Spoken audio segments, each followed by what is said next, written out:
So let's go into the second use case of Gemini Live Interaction. Many of us used to watch different kind of a podcast, but sometimes we watch a podcast which is not really relevant for us. But we want to listen something, but unfortunately we don't get that kind of a podcast in that particular time. Here, Gemini Live Interaction, by using Gemini Live Interaction, we can make the podcast which we want. That is an amazing thing we can do. The second use case of Gemini Live Interaction. So, for example, I'm trying to improve my public communication or public speaking skills. So I need a podcast really talking about the public communication or public speaking skills. So here I'm going to do that. Okay, so let's go and check it how we can make the Gemini Live Interaction as our podcast.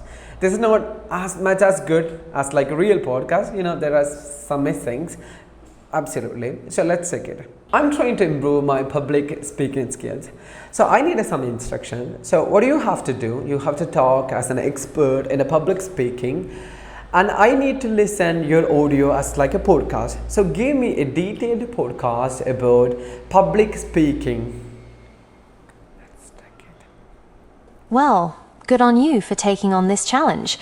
Public speaking is such a valuable skill, and dedicated practice is key to improving.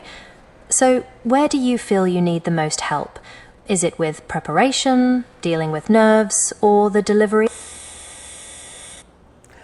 When it's come to me, sometimes I'm afraid of people, like they're staring at me, and sometimes I don't get the words. Like when I'm trying to say something, I don't get the words. So what I do? That's a common fear, my friend, and it's perfectly normal to feel anxious. See, here you're not just listening, it's just a podcast. You can also interact with this podcast. Like you can ask a question and you can make a further follow up the details of the things which they are delivering. That is an amazing thing. Like here, by using Gemini Live Interaction, we can create different interactive podcasts. That is the second use case of Gemini Live Interaction.